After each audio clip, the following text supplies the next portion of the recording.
Delilah stood across the conference table, reading from a crisp HR document like it was a grocery list. "Effective immediately," she said, voice steady but cold. "You are relieved of all operational duties at Pierce & Co. A transitional exit package will be processed through legal." I blinked. The words hung in the air. Incomprehensible, surreal. This was my sister, my own blood, firing me less than 24 hours after being named CEO of our family business. "Is this a joke?" I asked, my voice quieter than I intended. Delilah didn't answer. She slid the document toward me and turned to the next person in the room, Elise Tran. Elise had been with the company longer than either of us. She practically raised me in the halls of this office when Dad was too busy to make school pickups. Now she looked like a stranger, stoic, resigned. Delilah handed her a second envelope. "You're offering her early retirement?" I said, stunned. "Why? She's the backbone of—" "She's part of an outdated structure," Delilah cut in, her words practiced. "This is about evolution, not emotion." Elise didn't argue. She simply signed. The silence that followed was heavier than any boardroom tension I'd ever felt. Delilah adjusted her blazer, gathered the papers, and left without another word. The door clicked shut behind her. I turned to Elise, still numb. "Are you okay?" She hesitated. Then she handed me a folded sticky note before picking up her bag. "Read it later," she said, her voice cracking for the first time. "They made me choose Holland." I stood alone in the room for what felt like years. Finally, I opened the note. Her handwriting was rushed but unmistakable. "If you're not here, it's not Pierce & Co. anymore." And just like that, I realized I wasn't just being pushed out of a job. I was being erased from a legacy we both helped build. And I hadn't even seen it coming. It didn't start with the firing. The truth is, I'd been disappearing from this family long before Delilah signed my name off a contract. After Dad's stroke. I dropped everything. I was 24 and halfway through my MBA when the call came. Delilah sent a bouquet. I moved back home, stepped into Dad's schedule without being asked, and never left for 17 years. I was the one in the office before sunrise, and still there when the night crew clocked out. While Delilah built a name for herself on the West Coast, brand architect, media strategist, whatever that meant, I rebuilt the foundation of Pierce & Co. with my own bare hands. When the financial crash hit in 2008, our logistics firm was days away from collapsing. Clients pulled out. Suppliers froze credit. I worked 70-hour weeks, renegotiating every contract, meeting with banks, and quietly selling our fleet to stay afloat. I didn't ask for credit. I just didn't want the company Grandpa built to die on my watch. At Christmas, Delilah flew in wearing a new Burberry coat and told me I looked tired. What I didn't say then, what I never said, was that I hadn't slept through the night in 3 years. That I'd cashed out my own IRA to make payroll once. That I missed our father's birthday because I was on the tarmac with an emergency shipment trying to save our biggest client relationship. She smiled for holiday photos. I signed a loan extension in the parking lot. We were never the same after that. I kept telling myself we were just wired differently. Delilah was the charm, I was the grit. She knew how to work a room, I knew how to work the numbers. It didn't mean she didn't care. It just meant we loved the company in different ways. Or so I believed. 2 nights after she fired me, I opened my email to sort through old documents before closing my company accounts. That's when I saw the folder, Succession Strategy, Delilah, hidden in the archived legal shared drive. I opened it. Meeting transcripts, strategy drafts, memos with board members dated months before our father died, all written in clean, corporate language, but their message was unmistakable. Delilah had been laying the groundwork for the CEO position while our father was still fighting for his life. I stared at the screen. bile rising in my throat. She hadn't just stepped into an open seat. She'd pushed for it, carefully, discreetly, before the dust had even settled on Dad's final diagnosis. So no, the betrayal didn't start in that boardroom on Monday morning. It started the day she decided to take what I built, while pretending she hadn't even noticed. It happened on a Sunday afternoon, 2 summers ago, at Grandpa's lake house. The kind of day that felt too quiet to be important. Sunlight flickering through pine trees. The smell of gasoline from his old fishing boat drifting across the deck. He called me out to the porch with 2 cups of coffee and a rusted metal box in his lap. "You still drink it black?" he asked, already knowing the answer. I nodded, settling into the chair beside him. His joints cracked as he shifted, and I noticed how much thinner his frame looked in that faded flannel. He was aging faster than any of us wanted to admit. "I've been meaning to give you something," he said, resting the box on the table between us. "But I needed to be sure." "Sure of what?" "That you'd stay steady when the house caught fire." He reached inside and pulled out a simple leather folder and a black pen. Sleek. Heavy. Engraved with his initials. I remembered it from childhood. He only used it for major contracts, the kind that changed careers. He placed both in my hands. "That pen's been with me since the first freight deal I ever signed. Don't lose it." I smiled. Confused. "What's all this, Grandpa?" He nodded at the folder. "For when the world doubts you." Inside were the legal documents. A 28% share in Pierce & Co., all held in a private trust under my name. And a clause, handwritten at the bottom and signed by both him and his attorney, stating that if I were ever terminated without documented cause, full voting rights and veto power would be transferred to me instantly. No board vote required. No negotiation. My throat tightened. "You really think it could come to this?" "I think people change when power's on the table," he said quietly. "And I think your sister loves the idea of legacy more than the weight of earning it." I looked out at the lake, still and golden under the late-day sun. My hands gripped the pen tighter. I didn't want to believe him. I didn't want to imagine Delilah turning on me, or the company turning on itself. But Grandpa never said anything without reason.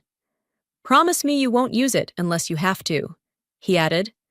"But if that day comes, you use it without hesitation. Saint." That memory returned like a whisper when I stood outside the boardroom 2 days after Delilah fired me, folder in one hand, pen in the other. I had kept them locked away, hoping I'd never need them. But now, the only thing more dangerous than using them was not. I didn't take the elevator. That morning, after Delilah's final words as CEO, I packed what little I kept in my office. 2 framed photos, 1 fountain pen, 1 plant I'd nursed through 8 fiscal years. I slid it all into a single cardboard box, the kind interns used when we let people go. I chose the side stairs instead. I couldn't bear the thought of standing in that glass elevator while everyone on each floor watched me descend, literally and metaphorically. As I passed through the hallway, no one met my eyes. People I'd hired, mentored, fought to protect during layoffs. They all kept their heads down, pretending to be focused on keyboards or fake phone calls. I wasn't surprised. Delilah was CEO now. To acknowledge me was to risk association, and in a company like ours. Loyalty was only as deep as the last quarterly report, but Elise stood near the back entrance, arms crossed, jaw tight. She didn't say a word, just handed me a yellow sticky note folded in half. Then she nodded once, like she knew what I'd done for this place, and walked away without looking back. I waited until I was in the parking garage to open it. "They're not worth your silence." No sign-off, no name, just the truth, written in her neat, familiar handwriting. I sat in my car for 20 minutes, staring at the building I had helped save more times than anyone in it would admit. I remembered dragging a sleeping bag into my office during the 2009 crash. I remembered walking my father through his retirement plan after his stroke. I remembered seeing Delilah's face on the company's rebrand banners, the next chapter of Pierce & Co., as if I'd never existed. That was the worst part, not the firing. Not even the betrayal. It was being erased. Like all those years were just background noise in someone else's spotlight. When I got home, I powered up my laptop to cancel my work accounts, trying to stay practical. That's when I saw the notification, an internal HR memo forwarded to my inbox by mistake. Subject line: Confidential, Succession Strategy, Holland Phase Out. Dated 6 months ago. My name was in bullet points. Targeted transition from ops. Minimize influence with board. Position Delilah as strategic evolution. No public exit messaging. Keep low visibility. My stomach turned cold. This hadn't been an impulsive decision. It was a strategy, an execution plan, and I was the target. They didn't just fire me. They had planned to erase me, piece by quiet piece.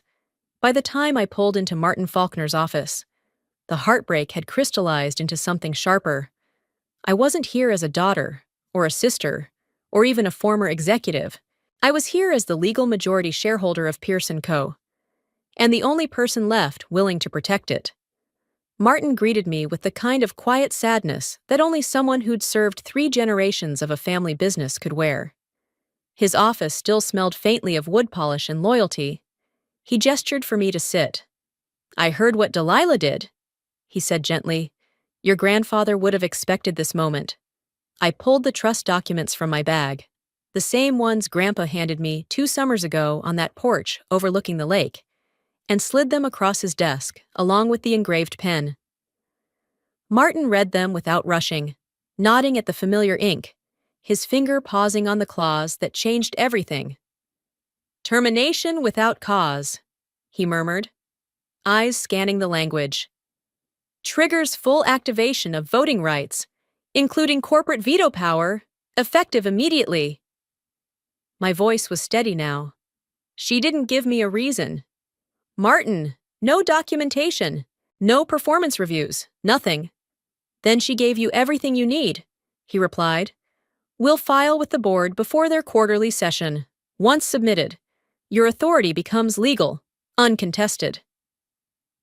I felt the slow surge of purpose rise in my chest. It wasn't victory, not yet, but it was traction, a way forward. Then Martin paused, almost reluctantly, and opened another file. "I need you to see something else," he said, sliding a stack of state business filings toward me. My eyes narrowed as I scanned them: corporate entity documents, shell accounts, and quiet asset transfers. And one name buried in the paperwork caught me like a punch to the ribs: Trevor Holt, Delilah's ex-boyfriend. "You're kidding me," I whispered. "She's transferring assets? Freight routes, vendor contracts, even the trademark on the Pierce & Co. sustainability program, all rerouted through a Delaware LLC. Trevor is listed as the acting partner." "That's illegal," I said, breath catching. "Or at the very least, fraudulent misrepresentation." Martin nodded. "But unless someone challenges it, it just becomes business." I stared at the documents, my fingers curled tight around Grandpa's pen. Delilah hadn't just betrayed me. She was hollowing out the company and planting her name on a legacy that didn't belong to her. "I want every document prepared," I said, "and I want the board to see all of this before she knows I'm coming." Martin leaned back, expression sharpening. "You're not just fighting for your place anymore, Holland." "No," I said, standing. "I'm fighting for the truth." And now I wasn't just reacting. I was coming for her, on paper, with law, and with the one thing she underestimated: me. Delilah didn't flinch when I walked into the boardroom, but the way her fingers froze mid-slide across her presentation remote said enough. The others looked up slowly, puzzled at first, then cautious. I wasn't supposed to be there, according to the memo circulated just that morning. I no longer had operational relevance, but I had something far more permanent now: voting authority and truth. "Good morning," I said, placing the folder gently on the table in front of me. "I won't take much of your time." Delilah's smile didn't reach her eyes. "Holland, this isn't—" "I have documents," I interrupted, calmly, proving that my recent termination was conducted without cause, in violation of the trust agreement signed by our grandfather. As of that termination, I hold 28% controlling shares and veto rights per the original incorporation terms. Martin Faulkner, seated near the end of the table, gave a subtle nod of confirmation. His presence alone made it clear. This was legitimate. Delilah recovered quickly. "Let's not make this personal." "It's already personal," I said, my voice steady. "Because what you did wasn't just remove me, it was calculated." I handed copies of the trust to each board member, watching them read. Some leaned forward, others sat back, stunned. "And I wish that was all," I continued, sliding my phone onto the table. "But it's not." I tapped the screen. Delilah's voice, clear and confident, filled the room. "If Holt's firm covers the rebrand and the West Yard development, I'll authorize the asset transfer, quietly, no board vote. I'll frame it as sustainability restructuring." Silence. The words hovered, poisonous and undeniable. I didn't look at Delilah. I didn't need to. I could feel the heat pouring off her as the implications landed, hard and fast. "You've been selling our core contracts to a rival firm in exchange for private capital support," I said evenly. "Trevor Holt's name is all over the filings." She opened her mouth to speak, but no sound came. One of the board members cleared his throat. "Where did this recording come from?" I paused. "It was sent to me anonymously," I said, "but I recognized the voice instantly." Only later, in the elevator with Martin, did I glance again at the email metadata. The sender used a masked account, but the file name was labeled etfinalaudio.mp3. E.T. Elise Tran. She hadn't just left with Grace. She left me a weapon. And Delilah never saw it coming. The silence after the recording ended wasn't empty. It was charged, like the seconds before a thunderclap. Delilah's jaw was clenched, her posture stiff, but the mask was cracking. I saw it in the way she blinked too quickly, how her knuckles whitened around the edge of the podium. Chairman Leeds was the first to speak. "Miss Pierce, is this true?" She didn't deny it. "Not exactly." "That conversation was taken out of context," she said, forcing calm. "I was exploring strategic partnerships. Nothing was finalized." Martin Faulkner cleared his throat gently. "The trust agreement doesn't require intent. Delilah, it requires breach, and this qualifies." A beat passed, then another. And then, Paul Harwood, our largest outside investor, and someone who'd once championed Delilah's appointment, leaned forward, lacing his fingers. "I've reviewed the numbers over the last decade," he said quietly. "Delilah, you've been here for less than a year. Holland rebuilt this company after the 2008 crash. She negotiated every major client retention contract. She digitized operations. She's the reason we're profitable." He turned toward me, eyes direct. "She built this. We follow her." The shift was immediate. Other board members nodded. A motion was suggested to reinstate Holland as interim CEO and suspend Delilah pending internal audit. I said nothing, just kept my expression neutral while heat rushed under my skin. My fingers curled around the pen my grandfather gave me, the one I hadn't used since the last contract he ever signed. Delilah's voice cut through the murmurs, sharp, unstable. "You planned this," she snapped, eyes locked on me. "This entire setup, the firing, the silence, the timing, it was all an act, a trap." I held her gaze. "No, it was a response. You've always wanted to prove you were smarter," she spat, stepping forward, voice rising. You've been playing martyr for years, waiting to pounce. I didn't respond. I didn't need to. Her words did the damage. Right there, in front of the board. Delilah revealed what I had always known, but never spoken aloud. That she didn't have the temperament, the strategy, or the restraint to lead. Chairman Leeds raised a hand. That's enough. This isn't a courtroom, it's a boardroom. But the verdict had already been delivered. The vote passed. 7 in favor, 2 abstaining, none in her defense. Delilah stood motionless for a beat, then turned, heels echoing sharply as she left the room. And for the first time in weeks, I breathed. Slowly. Fully. Not because it was over, but because I was finally where I'd earned the right to be. The vote had been cast. The signatures were inked. And just like that, Delilah Pierce was no longer CEO. No applause followed. No raised voices. Just a stillness, the kind that follows the collapse of something built on illusion. She left the boardroom without looking back, shoulders stiff, silence trailing behind her like smoke. I didn't chase her. I didn't gloat. I just stayed seated, letting the room breathe without her in it. An hour later, I stood before the executive team.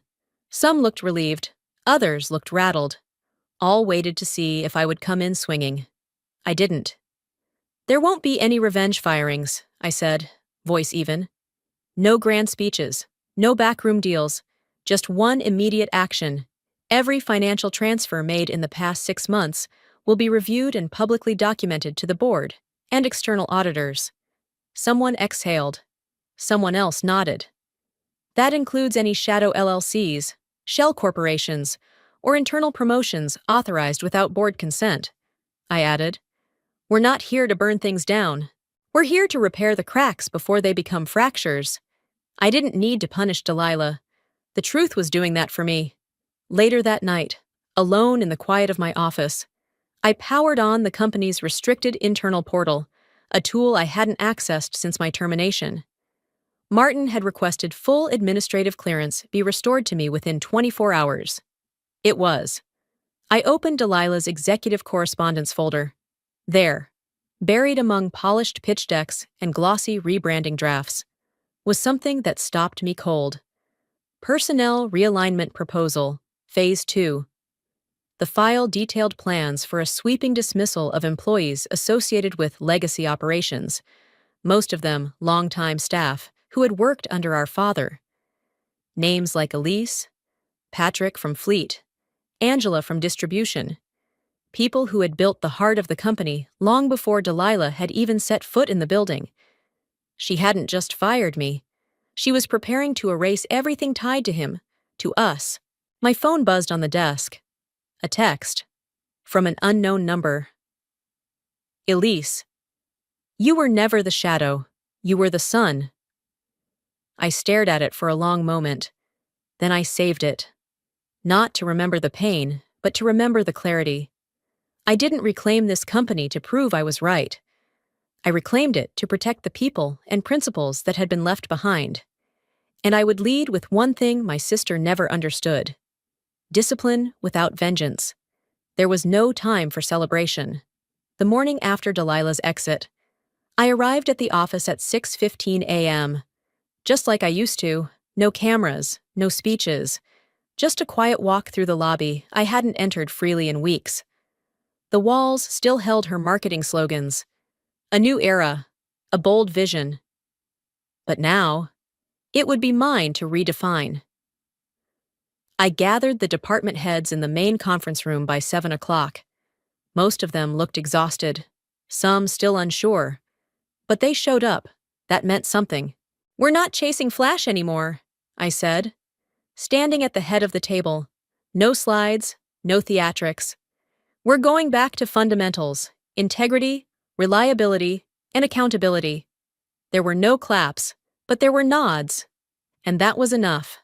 Within days, I'd dissolved the shadow task forces Delilah had built. I reinstated key mid-level managers who had been quietly sidelined. I brought Elise back, this time as senior advisor of legacy operations. She cried when I offered. then accepted with a handshake as firm as I remembered. Our first major win came the following week when Everline Logistics, a partner we nearly lost, requested a renegotiation. They'd been ready to pull out under Delilah's leadership. Now they wanted a 10-year commitment. "We trust you, Holland," their CEO said. "You're the reason we signed with Pierce in the first place," when the contract arrived. I sat alone in my office with the lights low and the blinds drawn. I reached into the top drawer and pulled out the pen Grandpa had given me 2 summers ago. Heavy. Brass. Initials still etched in its side. "For when the world doubts you." I clicked it once, then signed. The rebuild had begun, but not everyone had moved on. Later that afternoon, I found a knock on my door. Quiet. Hesitant. It was Jamie, one of the youngest analysts from Business Intelligence. He couldn't have been more than 26. "Can I talk to you? Off the record?" he asked, shifting nervously. I closed my laptop and nodded. "Of course." Jamie sat down and looked at the floor before speaking. "About a month ago, Delilah offered me a promotion. Director level, double my salary." I stayed still.